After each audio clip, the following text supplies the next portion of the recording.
What's up, motherfuckers? I was in the bathroom trying to get myself ready.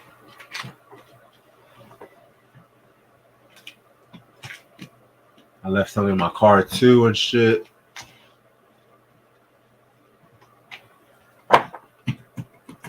I'm not gonna lie, I've been kind of drinking a little bit too, but you know what?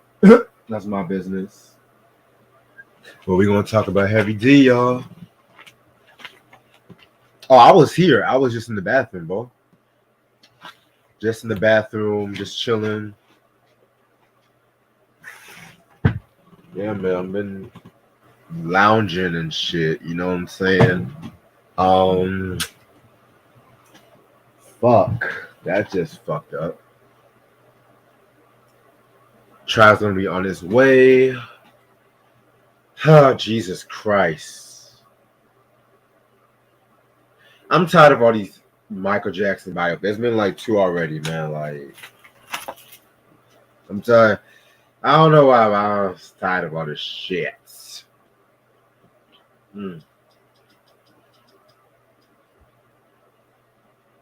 I feel like the Jackson's American Dream was, excuse me, the definitive Jackson biopic and shit. Jesus Christ. Come on, everybody. Meet the Browns. Oh, I accidentally put on a video for him. Oh, Nelly, man. Oh. All these motherfuckers is tripping today, man. I don't know what's Biden giving crack to people and shit like that. I don't know. I just don't know. I don't know. Oh. Does anybody really know what time it is?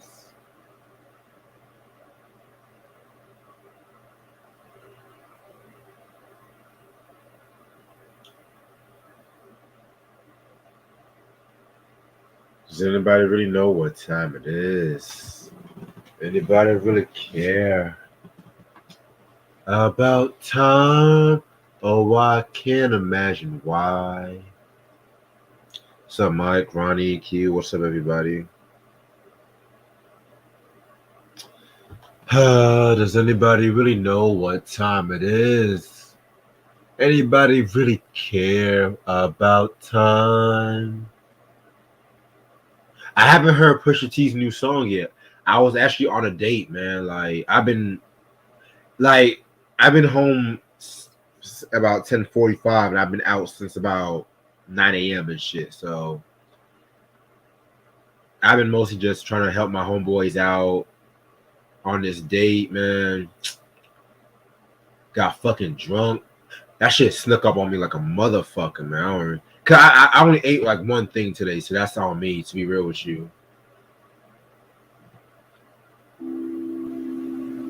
But you know what?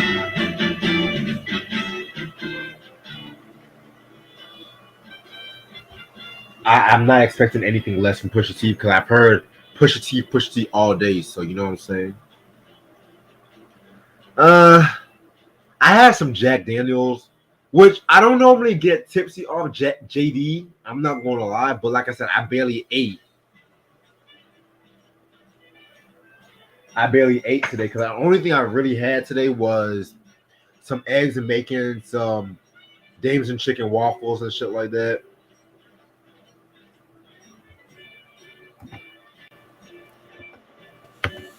Yo, Hey, what's good?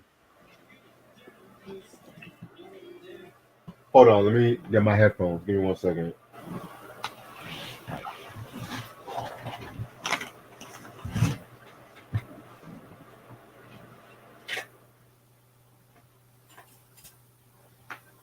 Okay, where the fuck are my headphones?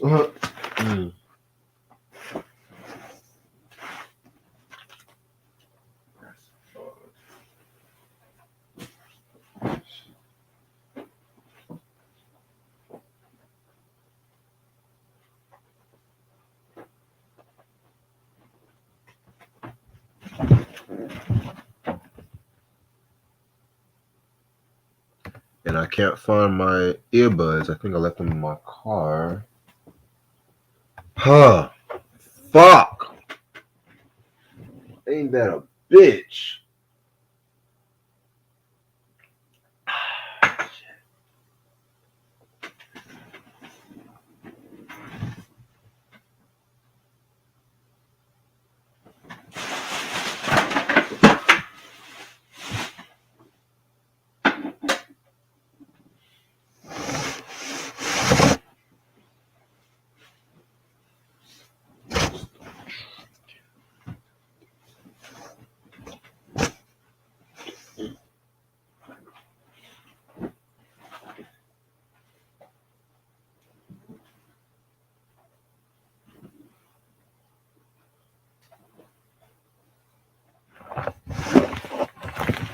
I guess Try had to fix something on his laptop.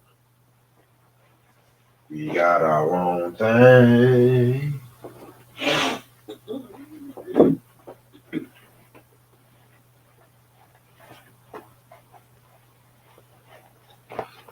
I love water.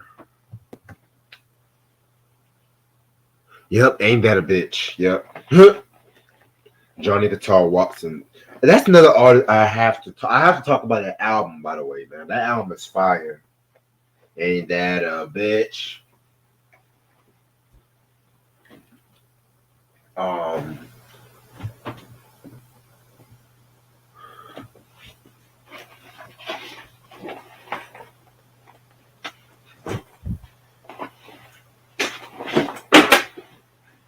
dude,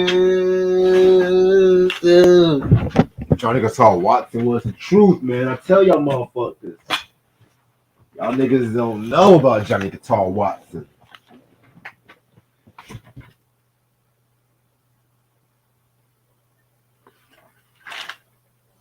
Have I ever done a DJ quick review? I've done it on other podcasts, but I don't think I've done a solo or a quick review here, believe it or not.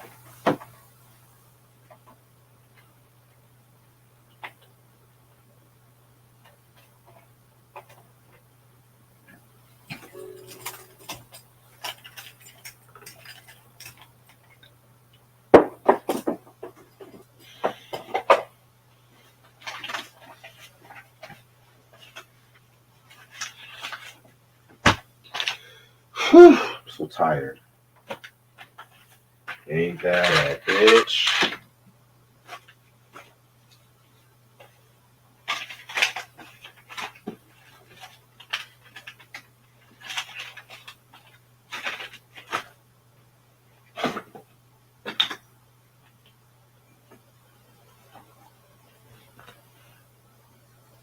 Yeah, it was the other podcast I did it at.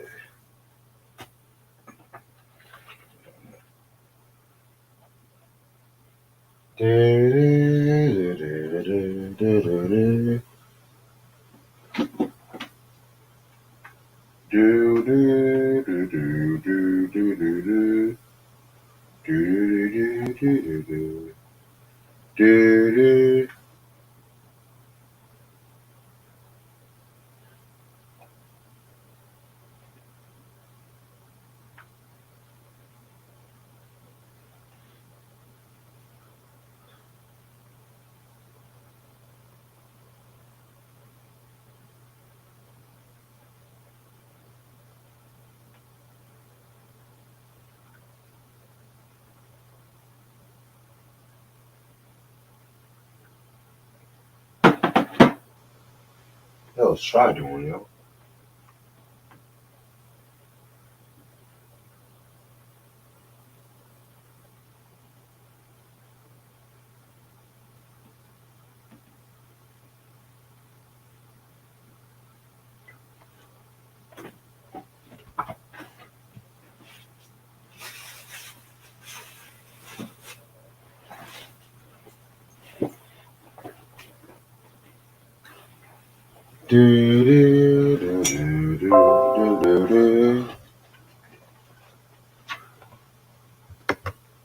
My bad.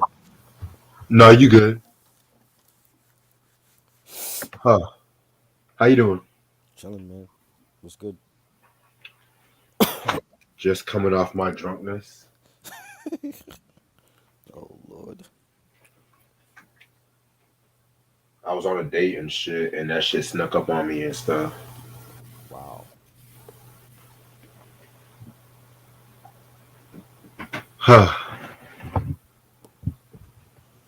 But we talking about heavy D now and shit.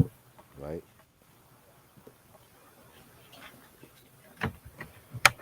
I forgot how dope this album was, man. Yeah. Can you hear me? Diet. Yeah, yeah. I hear you. Cool. Diet Coke was dope. I just saw the video for that. For Pusha T new joint. Yeah, I didn't even listen to that shit yet. Yeah, they got the video out. And Kanye using it with him. You know Pusha gonna bring some heat, man. I'm not even concerned about that. I ain't worried about Pusha. He don't Oh yeah, disappoint. Pusha. Niggas be sleeping on that Pusha. Yeah, he don't disappoint.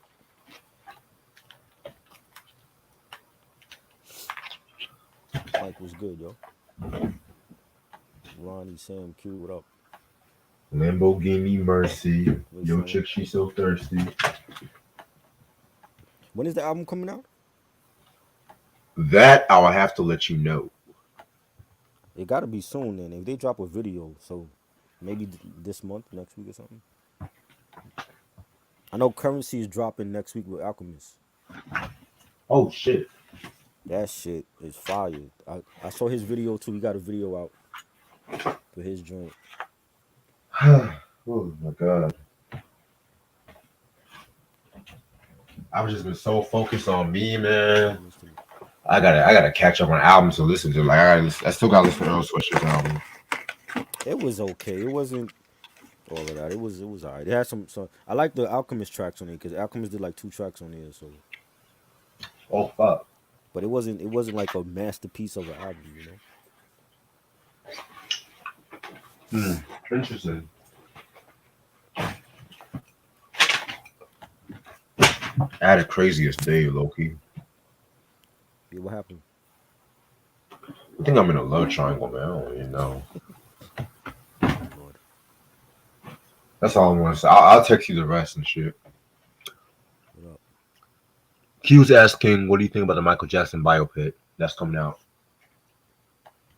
I heard about that. Who's playing Michael? I don't even know, man. I don't even, to be honest, I don't even care no more. I don't know. It gotta be We, al- somebody good, yo. we already know. I love, I'm a diehard And MJ fan, but they got the Michael Jackson play on Broadway right now. Jesus. I want to go see it though. I would like to go see it. I mean, I don't know how long they're gonna be open, during the pandemic, but I'm hearing good things about it. I bet. But I mean, the Michael Jackson biopic, man. Whoever they pick to play Michael, that's some hard shoes to fill. You know, because this is not like it's one thing if you playing like when you know Rami Malek played Freddie Mercury in Bohemian Rhapsody, but when you playing Michael Jackson, to me, who is the greatest entertainer of all time, the greatest superstar ever, that's I don't know, man. Like that could make or break the movie. MJ is the GOAT. You know. Yeah, it's playing right now. So I'm trying to go see that like at least by next month.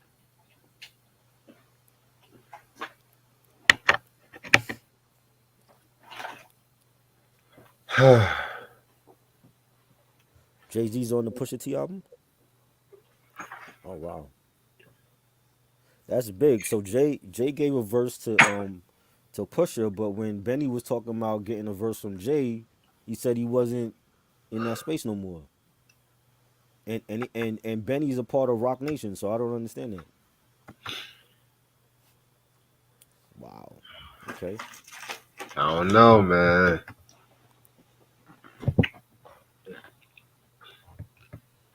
Favorite Heavy D music video? Black Coffee. Mm, I don't know. Got Me Waiting was I like that one. Nothing But Love. It's a lot of them.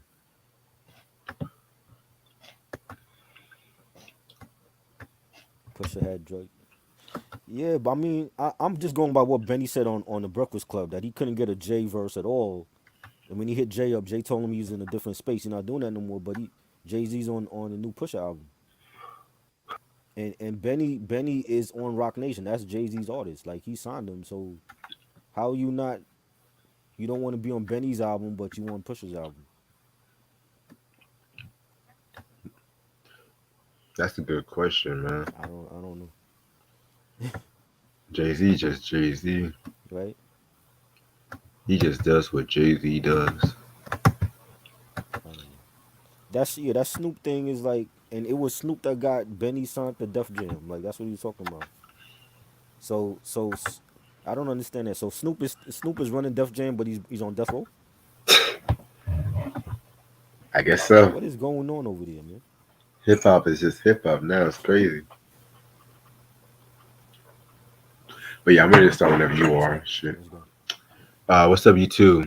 How's everyone doing this lovely Wednesday morning, Tuesday night, whatever you want to call it? This your boy Reg in the building. Got my homeboy Trout with me. What up? Alright, this album we're going to talk about today is Heavy D and the Boyz, the Big Time album. This came out in 1989, June 12th to be exact, on Uptown Records. It came out with singles like We Got Our Own Thing, Somebody For Me, and Girls They Love Me. Producers include DJ Eddie F, Teddy Riley, Marley Marl, and Pete Rock. The only guest appearances really was Al Be Sure, but he does like background vocals, to be real with you. Mhm. So yeah, I mean, we already know who Heavy D and the Boyz is. We talked about the Living Large album before. We did a whole breakdown of Heavy D and the Boyz and stuff like that. Very dope group. Heavy D, one of the best entertainers of all time. Rappers, songwriting, lyricists. I don't give a fuck. He's just one of the best. Anytime we have a chance to give Heavy love, I'm always here for it. Right.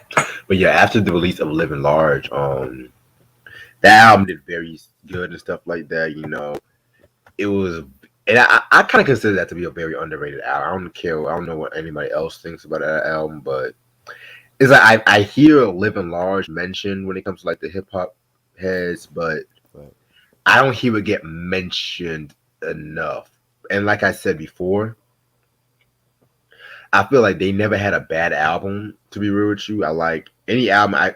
This could have been a favorite album and shit like that. But Mr. Big Stuff, I mean, excuse me, Living Large was just a very clean album and stuff like that. You know what I'm saying? It was a very influential album, and when it comes to hip hop.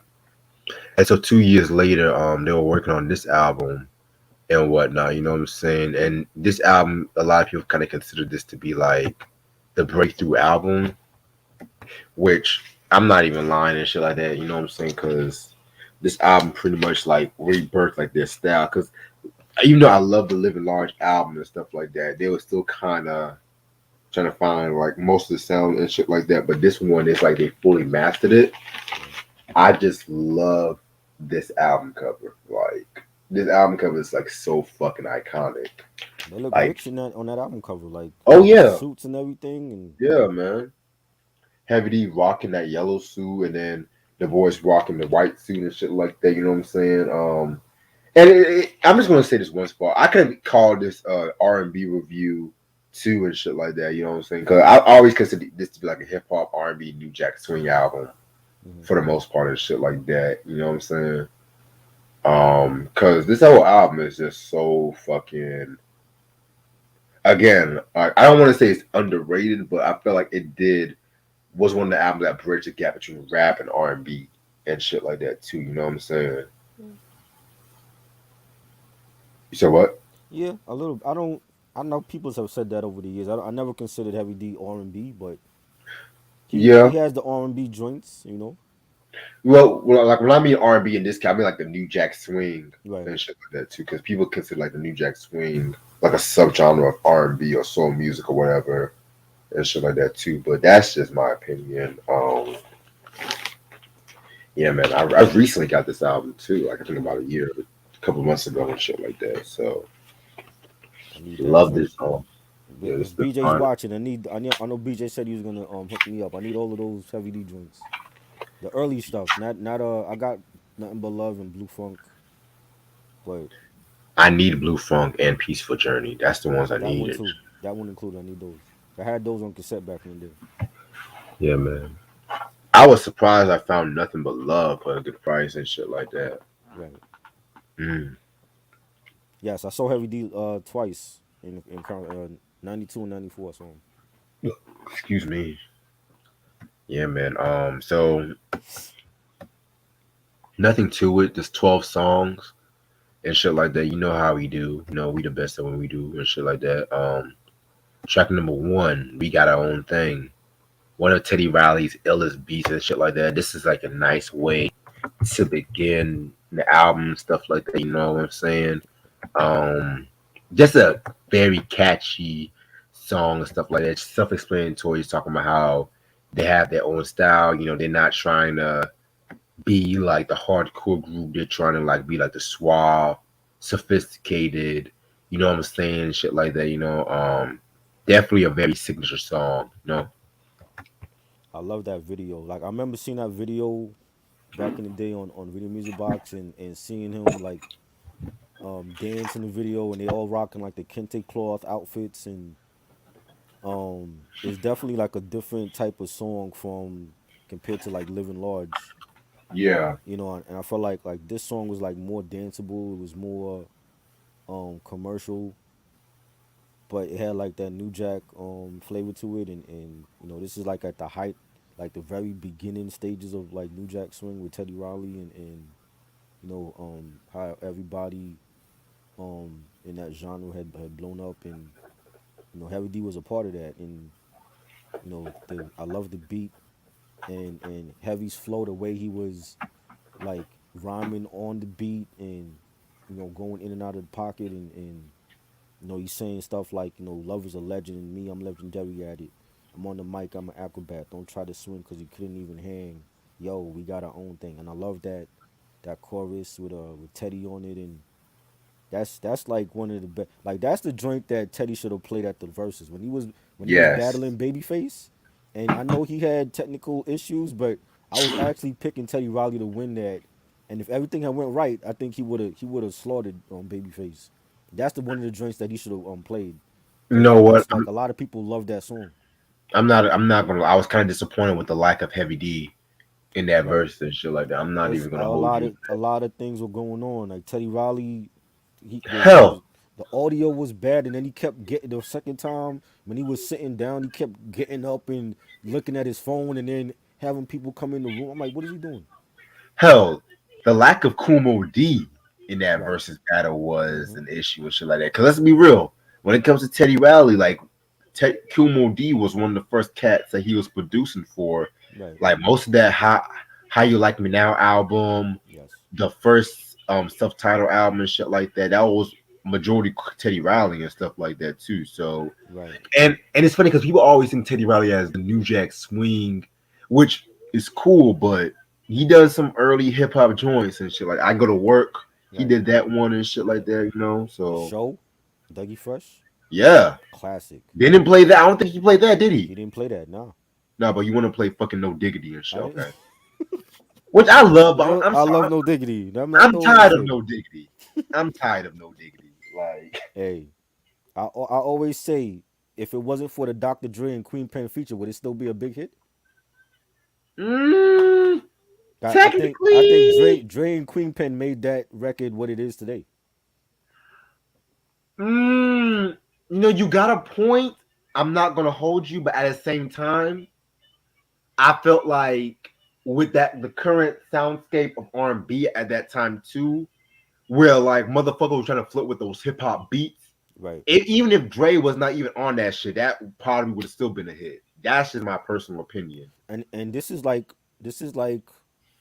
we still in the middle of the East Coast West Coast beef and all this is going on. Yeah, and Teddy Riley had beef with Pac too Right. because the No Diggity beat I think it was originally for somebody else, but when Dre left Death Row, he took like a lot of those beats with him and shit like that too. Right. So Right. Suge Knight Pac, tried to get him. He tried to sign him to Death Row. Yeah, Pac dissed him on the Toss It Up. Well, technically, Aaron Hall Right. dissed him on the Toss It Up song and shit like that. BJ, what's good? I was just saying, like, yo, these are one of the heavy D albums I need on vinyl. I need this joint, Big Time and Peaceful Journey. Those two joints. Those are like my some of my favorite ones. I could have sworn you had Peaceful Journey for me. Nah, I had them on cassette back in the day, but like I don't have my cassette collection no more. I had like the early stuff on cassette. Understandable. You know what I'm saying? But I got Nothing But Love on CD and Blue Funk. Yeah, man. Dope albums like and shit like that. I need peace. I need Peaceful Journey and Blue Funk and shit. That's all I need. And even the solo albums, because some of them solo albums was, I had the especially that fucking dancehall album. Come Yeah, on, man. the first solo album I got, the Heavy album. His best one. Yeah, that one I got on His CD. best one. All right. Let's get started. You ain't heard nothing yet. That's the next track. And that one was a very cool track and stuff like that, you know what I'm saying? That track right there, very smooth as fuck, DJ Eddie F produced that track, you know what I'm saying? Love it. Yo, you know who used this beat?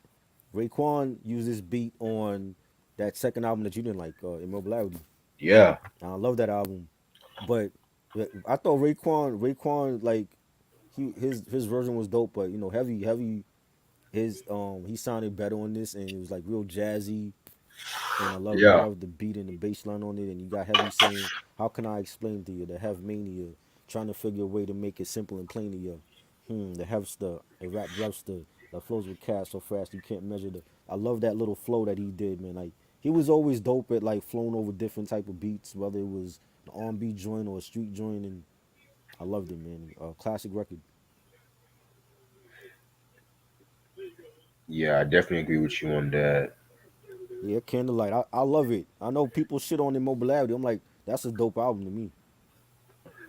To me, with that album,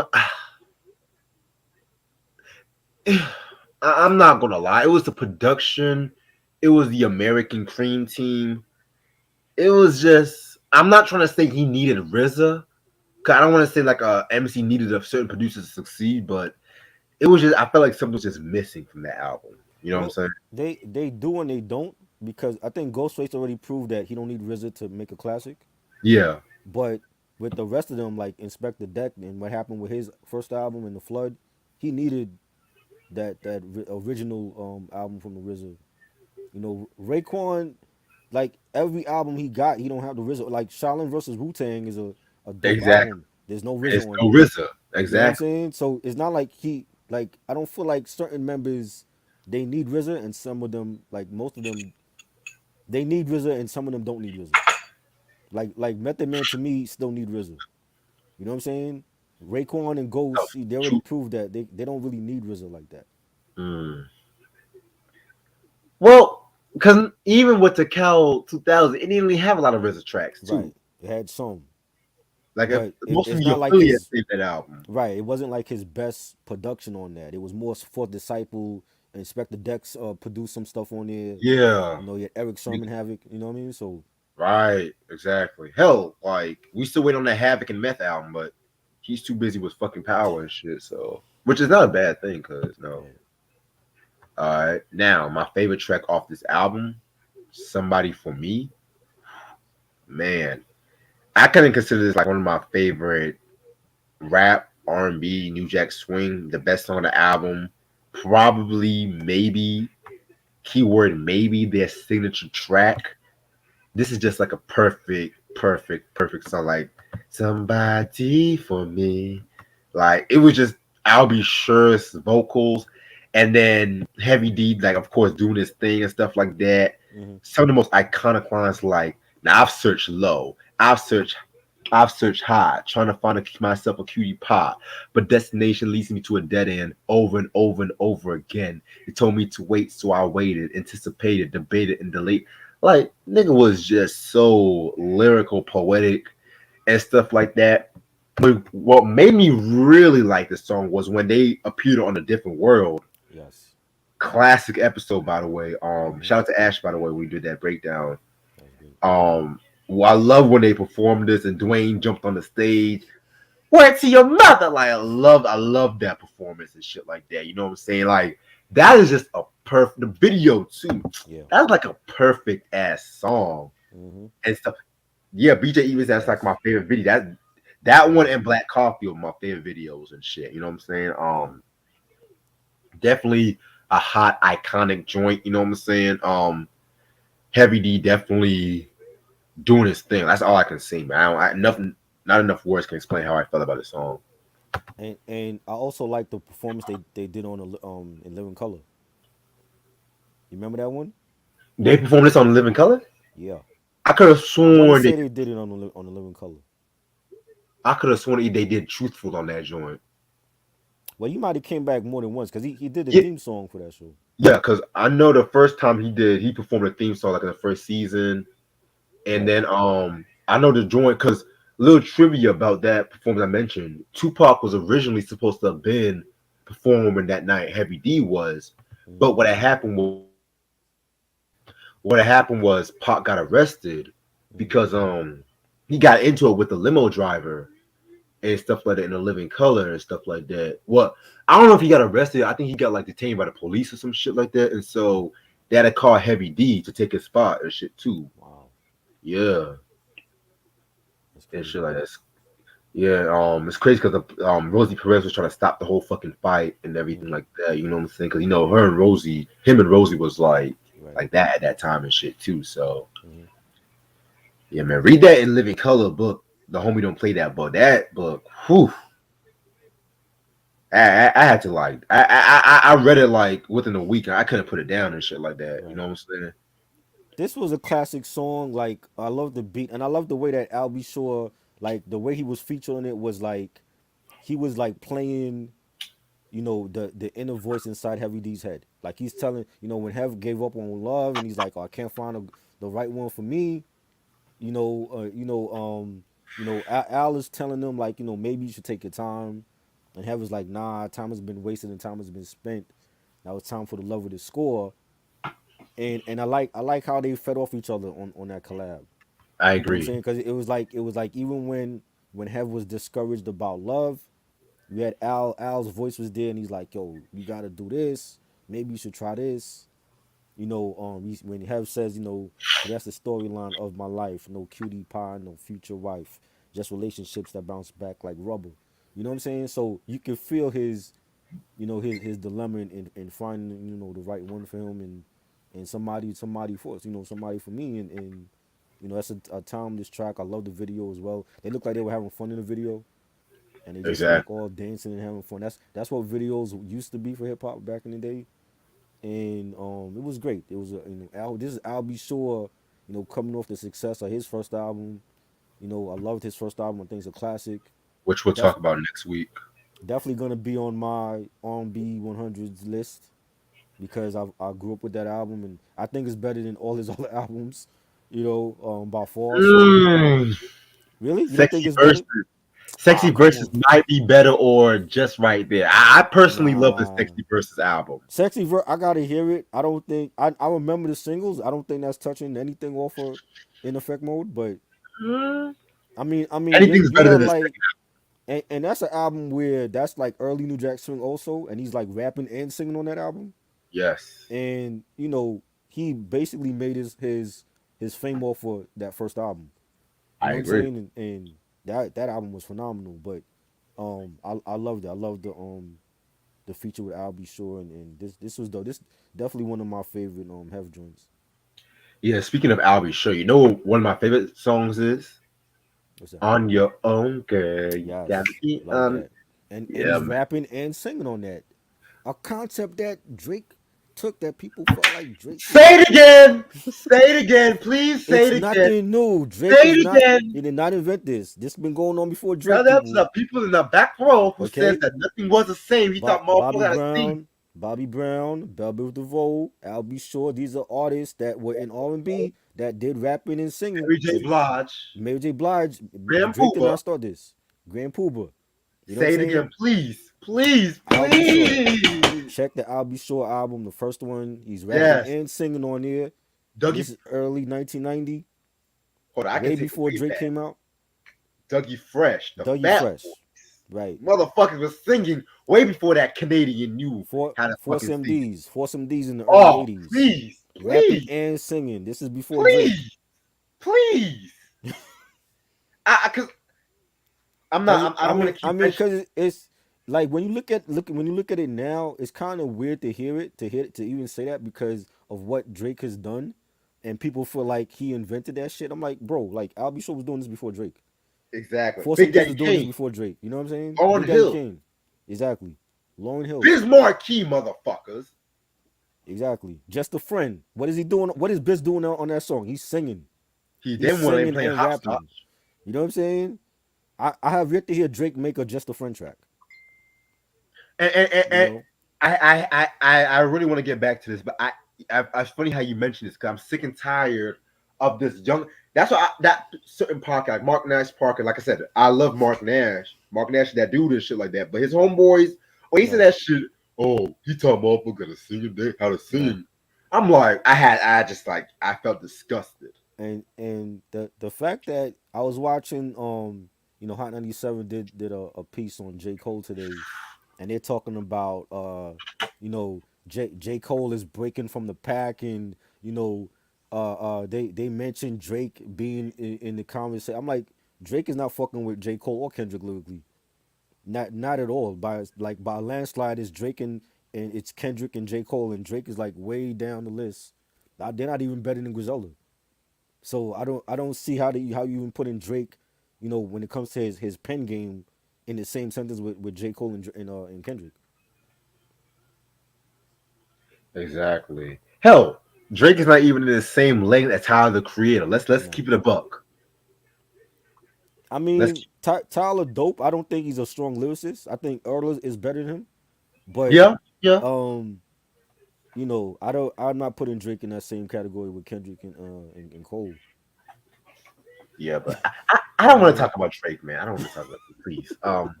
So that's somebody for me. Very dope track. I love it. Track number 4, Move for Love. See, Heavy D is the king of versatility when it comes to hip hop. This nigga went from hip hop to Mm-hmm. New Jack Swing, and now we in dance hall and shit like that. You know what I'm saying? Facts. Facts. Again, probably my third or fourth favorite track off this album.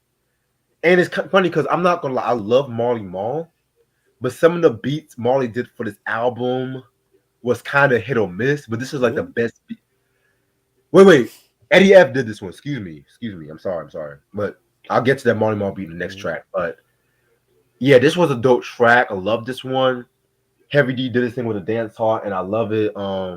Nice beat and shit like that. And mind you, dance hall was really becoming popular around like late '80s and shit like that too. You know what I'm Right. saying? So yeah, people I kind of consider like Just Ice, that originated when it came to like mixing dance hall and the hip hop sound. But Mm-hmm. yeah, Yeah, man. This was like one of them early dancehall joints from Heavy, and he's Jamaican. His cousin is Pete Rock, and Trouble T. Roy, rest in peace. They're Jamaican, so he always stayed true to his heritage and his Caribbean roots, and that's what I always liked about him.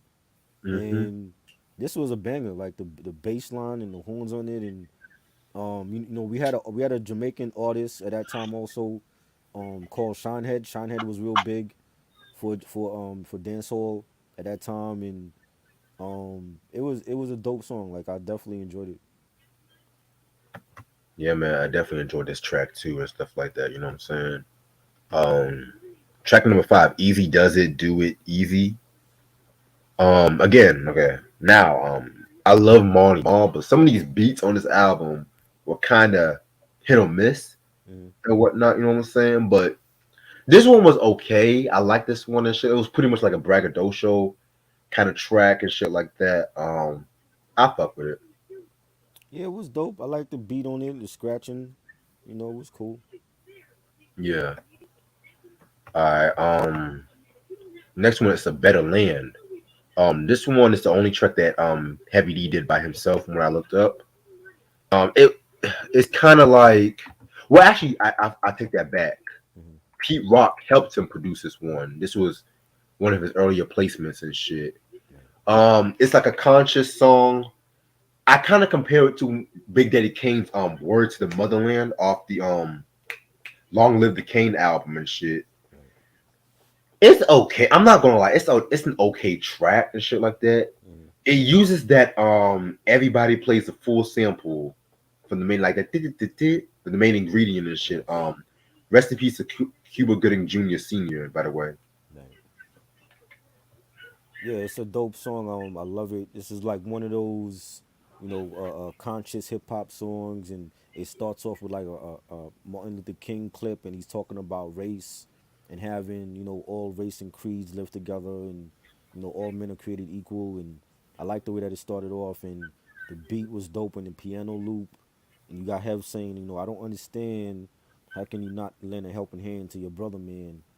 And it was dope. And again, and remember, Heavy D was also one of those features on Self Destruction, and that Yes, was, what I'm saying. People forget that, and he always was that type that on every album he had like one of them self conscious songs. Like when you look at Peaceful Journey, he had the sister track, and that was like about treating our black women like queens and domestic violence and all that, and every album he had like one of them them conscious hip hop joints, and I always liked him about that. And he wasn't just for R&B radio, and this man was versatile. Like he gave us already 6 tracks in, and it's like the versatility is you can see it. exactly. BJ asked, "What did the boys serve in this group?" Well, the boys was, G Wiz and Trouble T Roy was like the dancers of the group. They were like the Scoob and Yeah, Scrap for Heavy D, and then you had Eddie F was a DJ and he was the producer. He produced what's his name, Donnell Jones. He produced a yep. lot of his earlier stuff, and I Let's think, get it on. yes, he produced like some other. I think they had like a Uptown compilation back in the day. It's like Classic. it's out of print now, but I remember he was on that, and so he was. They each had a place in the group, and Trouble T Roy was his cousin. That was Pete Rock's brother. So Yeah, you know, yeah. And they also took parts in songwriting too. right, Let's also remember that. right, Ronnie said Coogee Rap used that. Everybody plays a full sample on. Yeah, but I'm not gonna lie. I feel like both of them kind of used it pretty much the same because they right, took like the early like that part. But even though I found the song decent, I kind of felt like Coogee Rap used that sample better for She Loves Me Not." right. Even though that song is not like one of my favorite Coogee Rap songs because it's like his only love song and shit like that and stuff. Yeah, But I feel like he would have better used that beat than Kane because I don't know what Kane would have done on that. Well, yeah. That's yeah, that's Pete Rock's brother. Yeah, they all cousins. yeah. I'm watching this shit. Okay. All right. Now where we at? Where we at? Where we at? Girls, the girls that love me. He's a overweight lover every day. Ah, okay. The best beat Marley did for this album. First of all, second of all, another one of his signature tracks and shit like that. You know what I'm saying? Just him. Now, usually when a rapper want to talk about how the girls love him and shit like that, I would kind of Mm-hmm. like side eye and shit like that. But Heavy D kind of does it with class Yeah, because like he actually shows respect to the women most of the time and shit like well all the time. Excuse me. right. Whereas like motherfuckers like again Drake would talk about his personal experience and shit like that, or talk about I some don't. like Drake has his uh respectful songs to the women. he does, but let's be. He's one of them niggas that be vulnerable for pussy. I'm gonna be Yeah, real. I'm gonna be real and shit. I'm gonna be real. I hate niggas who are vulnerable just to get some pussy and shit, the nigga. Keith Like Sweat of rap. that's disrespectful to Keith. That, I'm tired of y'all disrespecting Keith, man. I'm tired of this shit. Show my nigga Keith some love. Like he's more like the what's the motherfucker's name? What's the motherfucker's name? You remember that he was a singer? It'll come back to me. I don't want, like I said, I don't want to talk about Drake and shit like that because I feel like this is where it's going. But yeah, And I'm not coming at you, Try, because you know I fuck with you and shit. I just can't stand Drake's music for the most part. But Oh man. yeah, but Girls They Love Me, very, very, very dope track. He said that, right? He said he's a light skinned Keith Sweat. That's why I brought that up. Well, Drake said a lot of things and shit. You know what I'm saying? Drake calls himself an MC, but Oh boy. mm, The jury's still out on that. I don't yeah, believe it. yeah, I love it. Again, like yo, you remember the video? yes. The video version is different from the album version. I forgot to mention that. Yeah, you're Yeah. right. I like the album version better.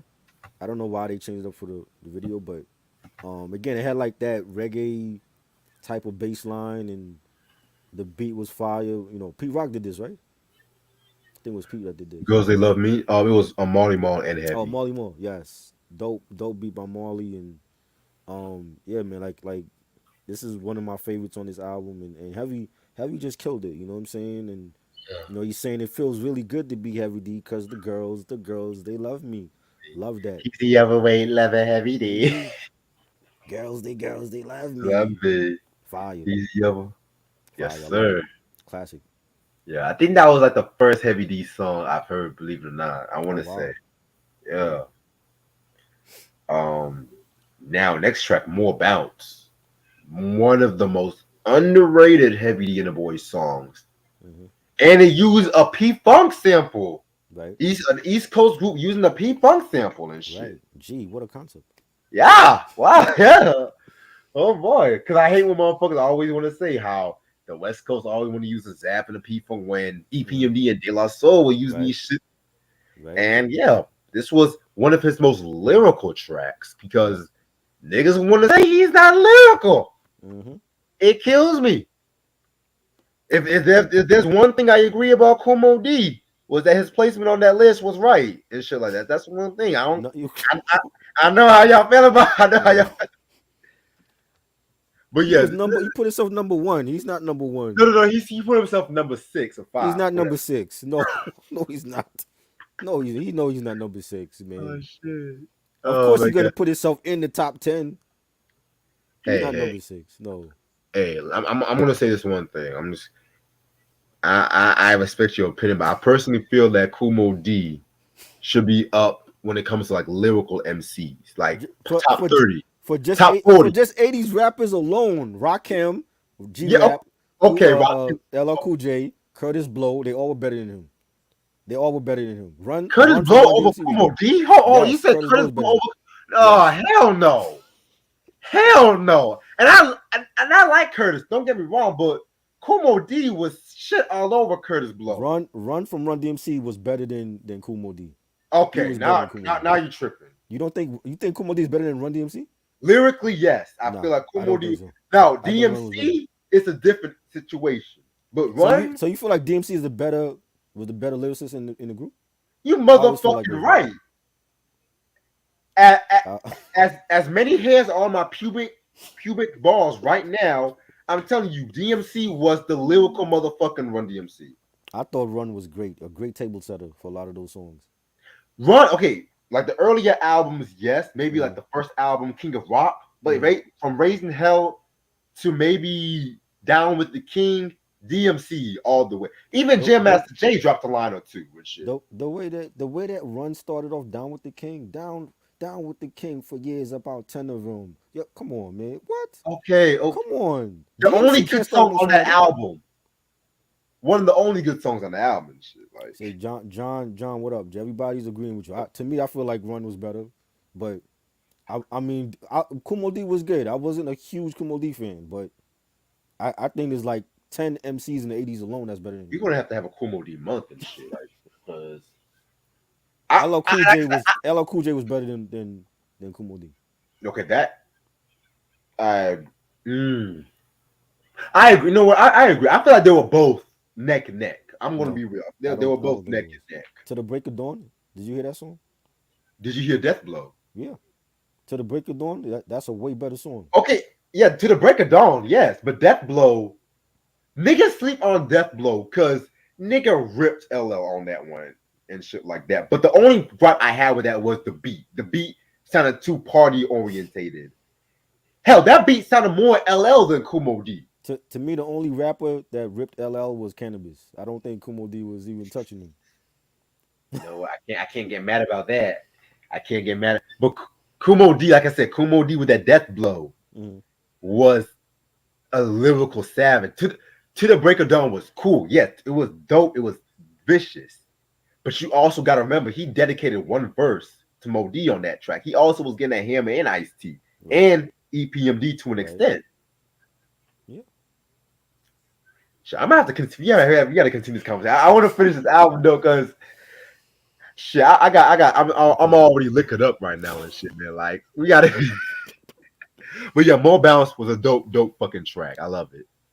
A dope. I don't even remember this song, bro. Like back in the day, I don't remember this song, and hearing this album again, I'm like, yo, a dope ass track that nobody mentions, and Heavy D on a West Coast track, a West Coast bounce, and it's like the hardest joint on the album, and he's saying like, not only am I huggable, but I'm quite enjoyable. When I enter the joint, you see I'm quite unavoidable. Like he just was like killing it on this track. Like it's the hardest joint on this album.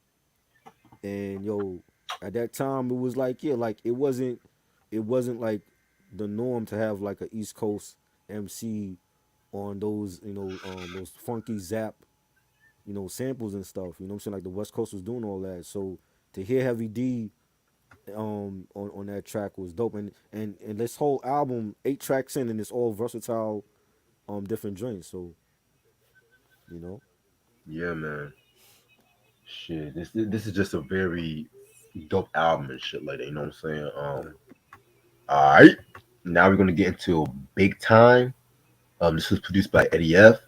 All my brand Nubian heads, y'all should know about that. Y'all should know about that sample, and shit like that. Just to let y'all know.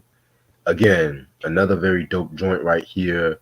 I love how he started off flowing like water. You ought to get your tape recorder so you can sort of sport the new order. I'm like, this nigga right here. This nigga dropped like 5 rhymes just now and shit like that. You know what I'm saying? Like, Jesus Christ. Oh God. Like this whole fucking track right here is a very timeless track. I don't even mind if this was a single either and shit. You know what I'm saying? Right. Yeah, the sample sound familiar. You said it was Brand Nubian? Yeah. Hold on. Let me go to who sampled right quick because they used a couple of them, but it's that damn I forgot. I'm gonna look it up. I'm gonna pull it up. Give me a second. It was dope though. Like the beat, the horns on it, the sample was fire. Dope title track. Like his album is great, man. I agree. Yeah, man. Like now we're gonna get to flexing and shit like that. Again, it's nothing to it, just a braggadocio track right here. You know what I'm saying? Pretty solid for the most part. You know what I'm saying? Yeah, it was good. I like the beat. I like the scratching on it. You know, solid album cut. Yes, sir. Yes, sir. All right. Yeah, for they used their song for the self-titled track, Brand Nubia and stuff like that. You know what I'm saying? Okay. I don't know why I. Oh, there was a video to this track. Oh, There okay. was for Big Time.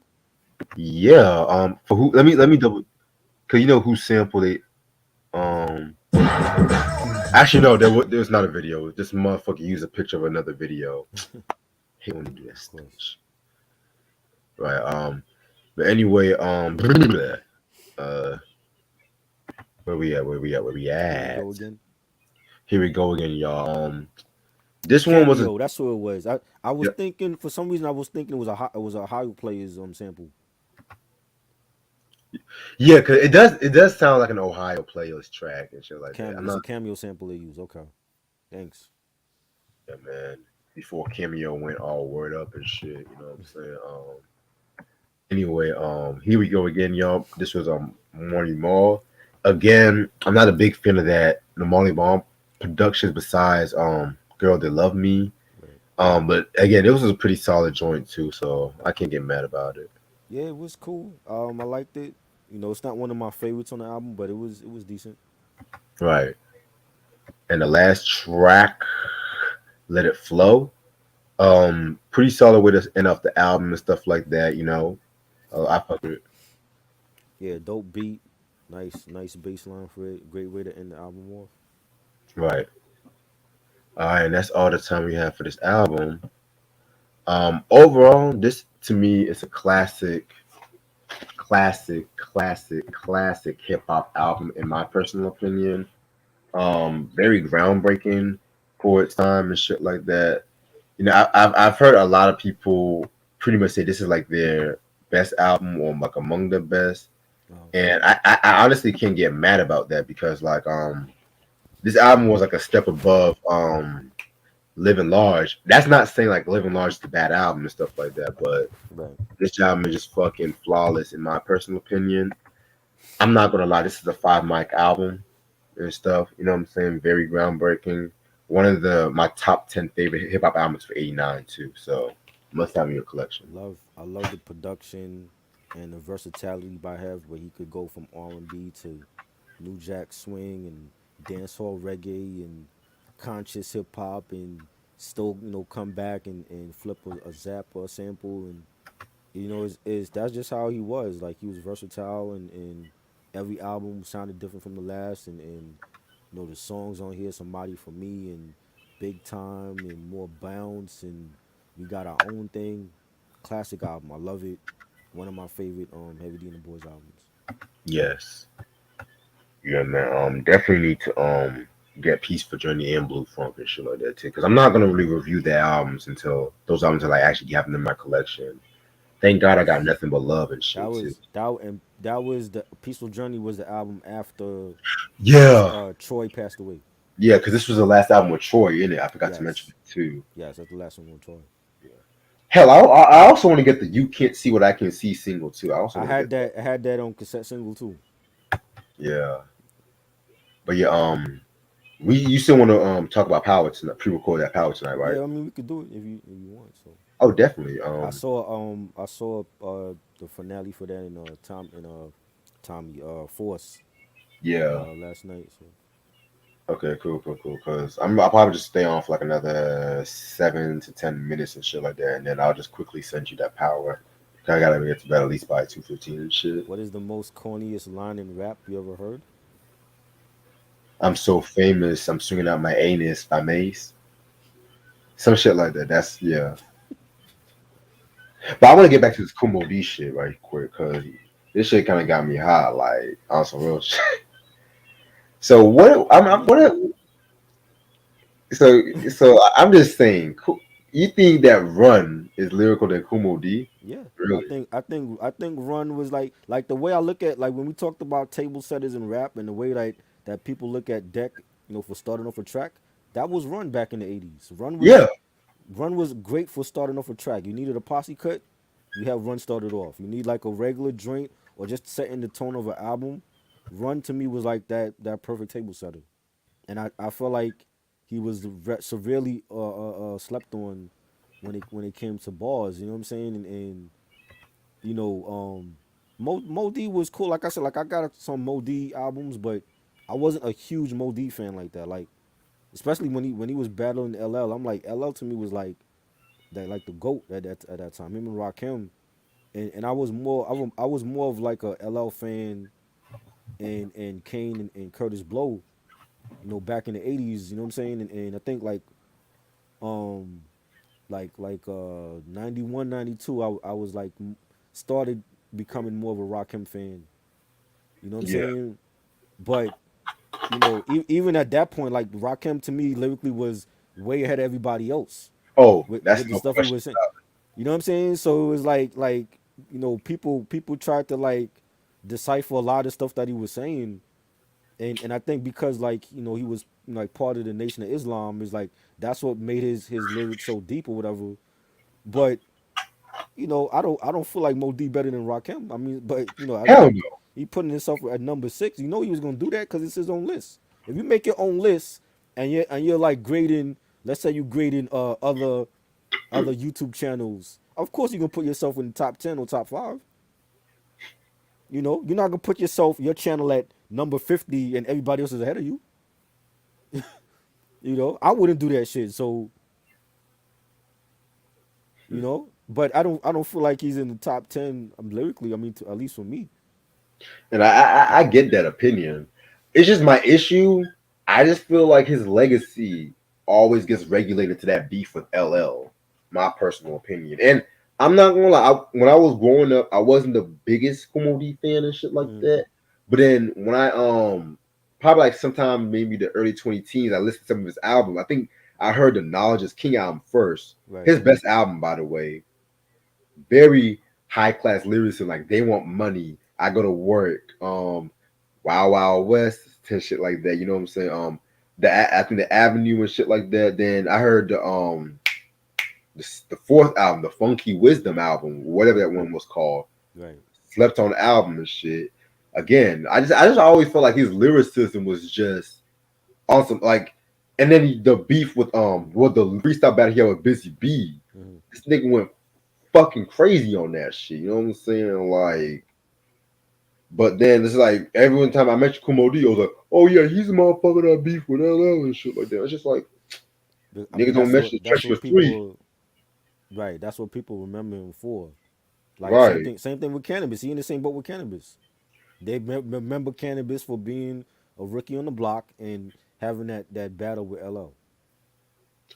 Shit. You know what But I'm the thing saying? is, between Kumo D and Cannabis, man, Cannabis he just had the bad people around him, like producing his beats and stuff like that and What? marketing. Kumo D was marketed well at that time. Cannabis was not marketed well. Wyclef. That was the.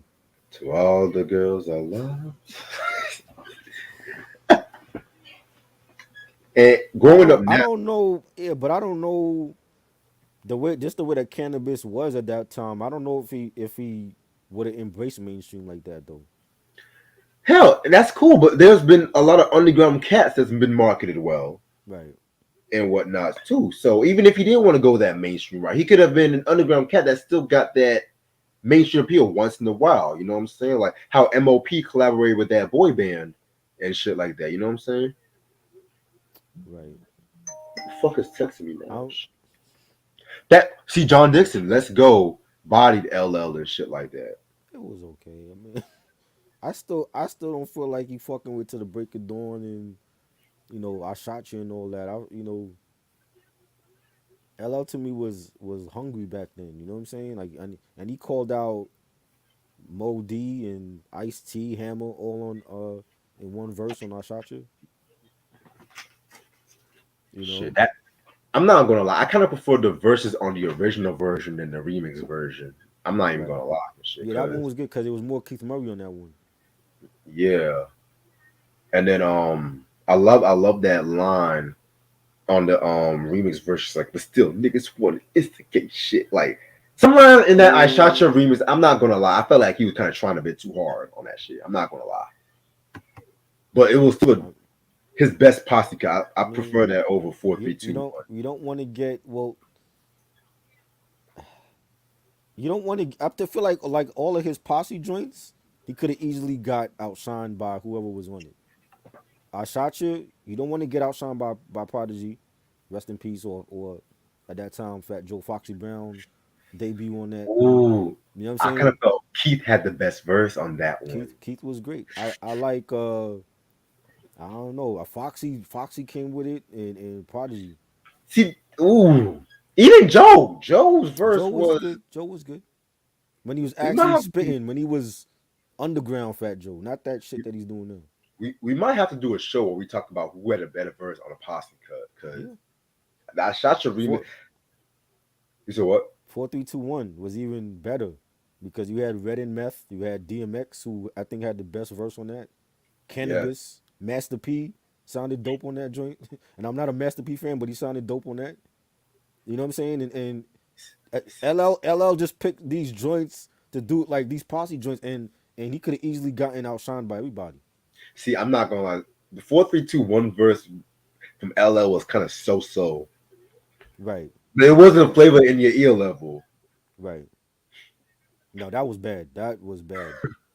That might be his worst one ever because Biggie to me clearly had the best verse on that. I don't know Oh, how people say Busta, Busta Rhymes is better than Biggie. Busta, No, Busta had the best verse. Oh my, I Biggie's disagree. verse was good, but Busta's verse was incredible. And when have you ever heard me use the word incredible? I disagree. But Buster was great, but Biggie to me made that remix what it was. I Like mean, line for yeah, line, I remember like his verse on that. Like you know what I'm saying? Again, he was the perfect table setter for that remix. Rampage was okay, but LL out of all of them was bad. I don't understand nothing he was saying on that. I'm like, yo, what is this man saying, yo? he had that visor and shit too. That stupid leather visor, yo. Like that was in his visor era. Like he had the visor on the cover of Mr. Smith, the polo visor, and that was like in his visor days. You know when he The did the source out, the source cover too. Don't get right, and in the house he wore a lot of visors on that show. You know what I right. mean? But I didn't like it. I'm like, yo, and this is Mr. Smith LL, and that's a classic album to me. I'm like, what was he saying on that, yo? You know what I'm saying? I just think, Reservoir Dogs, he wasn't on that joint. He wasn't on Reservoir Dogs. I just thank God he did not sign to Bad Boy. Oh God, thank God. And that's for a lot of artists that didn't sign with them. But I'm gonna stay up another 5 minutes. Ronnie said, "I agree with Try. Biggie had the best verse on that remix." Okay, all right. Buster's, like I said, man, Buster's verse, man, it was just unbelievable. When I first heard that shit, I was just like, "Yo, what the fuck was that?" Like, I mean, to me, I've heard Buster on better posse joints than that. You know, a bunch of niggas, the Heavy D joint on Blue Funk. yes, hello, Nobody talks hi, about hi, that. hi, how you doing? Nobody talks about that. The vibing Boyz II Men remix, I thought he was dope on that. The You know, points, the points, yeah, he had like so his many best verse. scenario, of course, was legendary. You know what I'm saying? But LL, I don't know what LL was doing on that joint though. Craig Mack's verse was better than LL's and shit. Craig Mack, yeah, his joint was When cool. that grandma dick too lazy, hold it for me. Right. Girl scream like I'm Keith. I'm everlasting. Shit, you won't be around next year. I'm have too Right. much ever drop flavor in the year. Yeah, I'm Fire. not gonna lie. I hate saying this, but it's like Craig was trying to diss Biggie on that verse and shit, but You think so? look what happened. You said what? You think so? Both, yeah, both Biggie and Craig were dissing each other on on their verses. That's crazy, man. I Yeah, didn't know that. they didn't fuck with each other and shit. I mean, that's what I used to, I hear that now. Like back then, I didn't hear nothing like that. Like, you know, Yeah, because I think Biggie when he had that report card, Biggie rated Craig Mack really low and shit like that, and they were like, "Ain't Craig?" Biggie was clearly the better lyricist. So maybe I'm being Brooklyn biased right now, but I'm going with Biggie. I'm going with Biggie. Shit, I kind of like Craig when he was rapping when he was on MC Easy. I'm not even gonna phone with y'all and shit like that. It would have been a power like for just for Craig to even stay on Bad Boy. It would have been a power struggle with him and Diddy because he clearly wasn't trying to do mainstream shit, and that's what all Diddy. That's what Diddy was about. And it would have been a power struggle with them. I You know what I agree. mean? So at some point he was gonna leave anyway. Whether it was after his first album or after the second one, he was gonna leave. Yeah, man. He got brainwashed by religion. I Well, just how do well how do you explain Mace leaving and being a pastor then? well Craig Mack has always been religious though. That's the thing. People forget that song Well, how do God you only explain? Yeah, but knows. Mace did it for a minute. So how do you explain Mace leaving I kind of no shame. Mace did it just to get away from the streets. If you really look it up, for that long? He could have went to another label for that long. He really didn't want that to be. that's why I said that song. If you look at that's why the Jealous Guy song.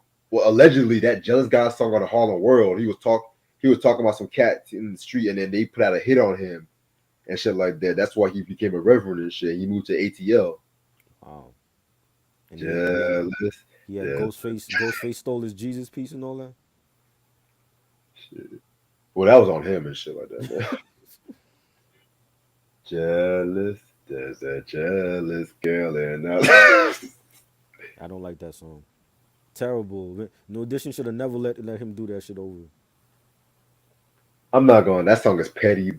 It's so petty. I like it. We looking at it now and shit. And you like that better than the new edition? I don't understand that. I like the another bad creation had the better version of shit. No, no, they did not. Yes, they did. Not better than New Edition Zone. Hell no. And I'm not even another bad creation fan of shit. Wow. Because like I said, when it comes to new edition, I'm not a big fan of the chipmunk days and shit like that. They were 12 years old. What 12-year-old you knew with a deep voice at that time? Well, MJ was deep in his voice like around that time too and shit like that. That was all trauma from Joe Jackson busting And their okay, ass. Yo. stop. But like I said, I like the second album when it comes to like the Bobby Brown era. The second album, the third album. The first album, He not even on the third album. Like his pictures on the album cover, but they removed his vocals. That's but what I he was telling was, BJ. but he was still, like I said, he was still on contract. Right, but they removed Like his vocals off of the third album. He's on the album cover, but he's not actually on the record. Like he's gone. He was already gone by that time. in the words of Jay-Z, can I just live, man? Shit, can I live? If anything, his legacy to New Edition is Mr. Telephone Man in the second album. You know what I'm saying? Because that's people remember that when you see them on tour and he does Mr. Telephone Man, it's him that's doing it, and they all like stand in the back. You know what I'm saying? That's his really claim to fame to New Edition. And then later on Home Again, he was on that album. He did his thing. Shit. Ronnie said "Jealous Guy's" a corny track. I don't really care for that song on the Mason joint. I don't care for it. I just I just kind of find it petty, man. You find it petty? It's like and then fucking it's like they were trying to do what Biggie did with the fucking Player Hater track, Right. but it was so bad it's good. Cause I love prefer the Player Hater track. I prefer that more. I want to see. I I hate when wasn't niggas. even a big fan of that track. I did at the time when I heard it on the radio, I didn't get what Biggie was trying to do. So I'm like, is this a skit that they played on the radio, or is like this is like a I real track? love Player Haters so fucking much, man. That one of Biggie's coldest track, and the way how they flipped that Delphonic sample was genius and shit like It's that. cool. Turn your head around, you've been robbed. Oh my god. The fucking Puffy ad libbing and shit. Top 5 track on Laugh After Death. I don't care what nobody says. I don't give a fuck. What I about love that over hypnotized. Wow. More money, more problems. I don't give a flying fuck. Wow. I'm not gonna say sky's the limit though, because sky's the limit is my shit though. I skip over Player Hater. But, they were playing it like it was a single already though. Hater. You know what I'm saying? I'm like, where's the video for it? We needed a video for that. Well, we all know why they wanted the video because he But I died. mean, I know that. But I mean, I know that. But I mean, at the time, we didn't know how many videos he shot for the album. You know what I'm saying? So you're lucky to even have it hypnotized. You know, one song that should have been a single. Mm. I Love the Dough. Yes, I love that joint. That should have That been was a dope. fucking single. Definitely. As big as Puffy likes to make, like No Way Out had how many singles and shit like that? Live After Death could have had at least 5 singles. Come on, man. It was Puff. That's what he was doing. Bunch of fuck. You know. Like, And the thing is, when Biggie was out in Cali, he was helping Puff on the No Way Out album when he got killed. exactly. You know what I'm saying? So it just how everything just played out was just crazy because they actually delayed No Way Out was supposed to come out earlier than it did. Late 96 it was supposed to come out. Right. And he pushed it back to like July '97. Another track that I fucking love Last Day with the Locks and shit like that. That was fire. Yeah, one of I Havoc's. like that. Yes, I said Havoc's best beats and shit. Yes. Why you say it like that? Because he's not credited on the album, if I'm not mistaken. Because I got the Prodigy book and shit like that. I thought he was credited on the album. I heard a Puff. I had to reread. I heard that You gonna make me they look for my lost life the after death now? You gonna make me look for my album now? I gotta see this shit. I Yeah, thought at that least- was hold up, but that wasn't the song on No Way Out. The I Love You Baby. Didn't he do that joint?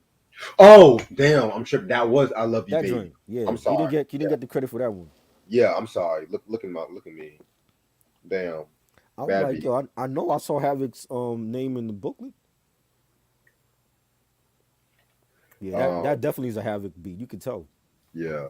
But the most underrated track on Life After Death, "You're Nobody Till Somebody Kills You." Classic. I never hear nobody talk about that shit. I don't like the Ross, the way that Ross did it over. And I love Ross, but I love Ross, but he ain't Ross, he ain't fucking with them. shit, man, like this Yeah, motherfucker think he's Biggie so bad. nah. Great discography though. Like he's Yeah, definitely one of my favorites. But yeah, I don't want him on that beat. yeah. Cause You know. don't get me wrong, I love Life After Death. Ready to Die is still my shit, but Life After Death, I feel like they had better songs, Hmm. like storytelling wise. It was Yeah, very conceptual and shit. yeah. Just the way that it started off with the intro and everything. Somebody's got to die. Ooh. That was great. It was everything that I heard about. Like when we heard about him making this double album, it was everything I dreamed about. And listening to that intro and him, at the hospital and the way that everything happened and the way that he died, it was like so eerie. But it was everything that I envisioned. When you hear a title like Life After Death, it was everything that it lived up to the album title. Yes. And I know Q's gonna hate me, but the Tupac diss track, Long Mm, Kiss Goodnight, mm. I don't care what nobody said. That's the Pac diss track. I don't care how Oh yeah, much Cease and Puff downplays it. right, I ain't mad at you. Come on, man. right.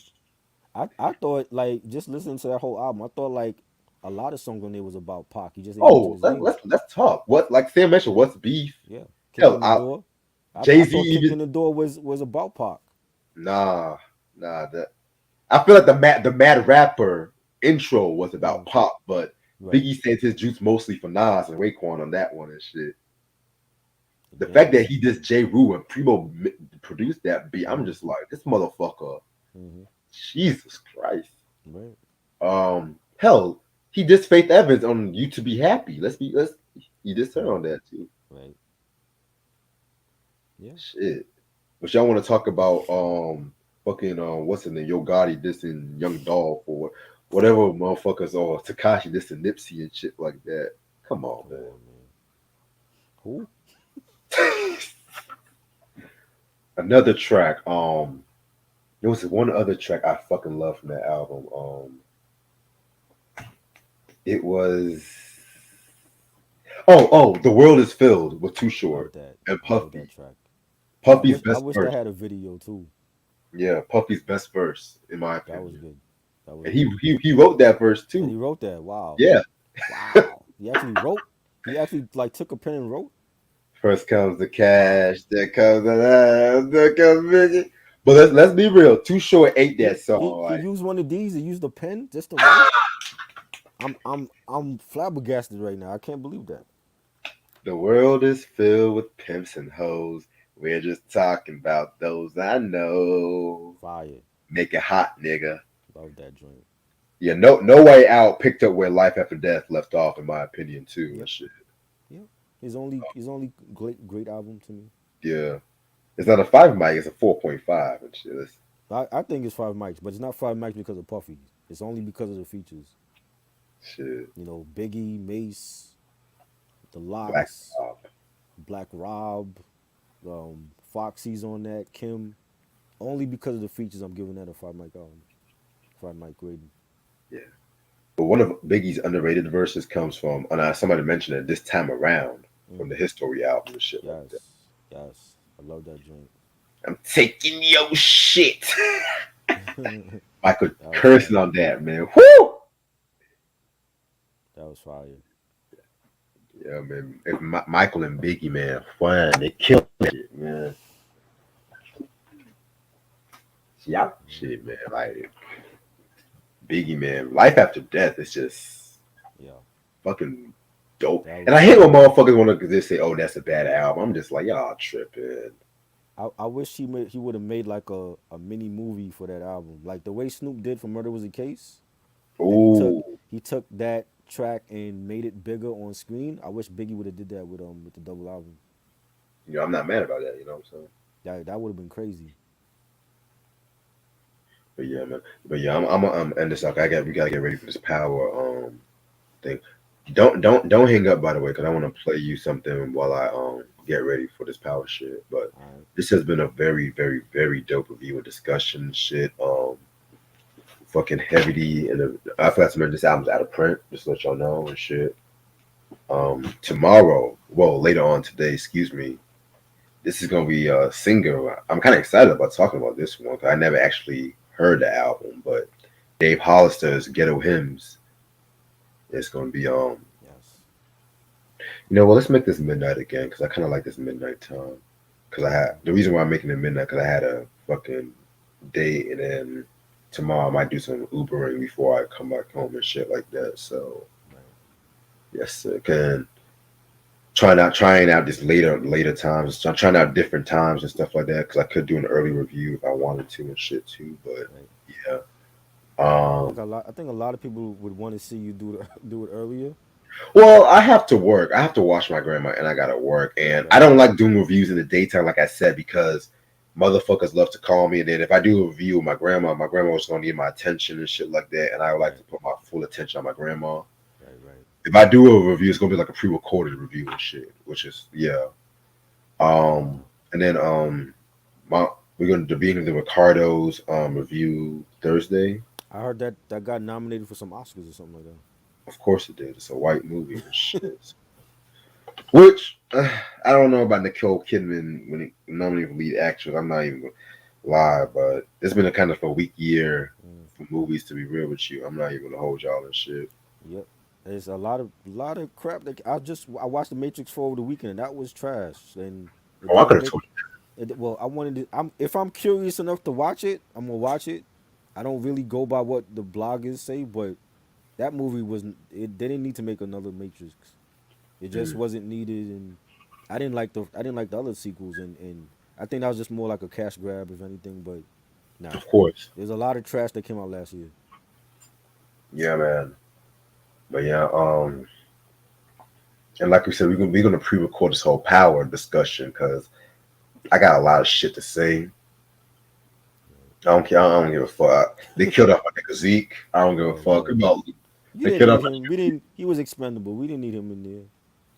Oh come on, I Zeke mean, was I mean, Zeke. because the way that everything played out is like, okay, if you keep Zeke alive, then why kill off Mecca? Because now he don't know his dad. So you know what I'm saying? It was like I don't understand a lot of stuff that was going on in that finale, but Well, we were gonna talk about yeah, that, but I'm kind of mad they killed off my nigga Zeke. Zeke was my dude. He was my entertainment on that show. Come on, Zeke. All Zeke want to do is play basketball, man. All he want to do is play basketball. I didn't lie. You lied, Nah, biz. Hold up. Nah, biz. I lied about my regulation. mm, man. But hold on, man. I gotta save this for the discussion. You gonna make me fucking. Let me save this for the fucking discussion, man. Cause but yeah, and like I said, Sunday is gonna be before the top 100, the 110 to wait, it's 110, yeah, 110 to 101, and before the top 100, sometime next week I'm gonna do like rappers who influenced me and shit like that. Some of these motherfuckers gonna surprise y'all. I'm just gonna be real with y'all. You know what I'm saying? I don't give a fuck. I kind of surprised y'all already with some of the albums I picked to review and shit. So, and I was gonna say I don't know why I waited so long to review this fucking album. I think I was waiting to get this album and shit. Like I picked Jazzo over this. Like, Wow. yo, Jazzo has like 40 parts in this fucking Vlad interview and shit. Like, I ain't watching it. but fucking said G got 6 parts. I'm like, come on, man. Vlad's an attention, man. Like, shit. Anyway, I'll see y'all later. I'm gonna end this off and shit. All right.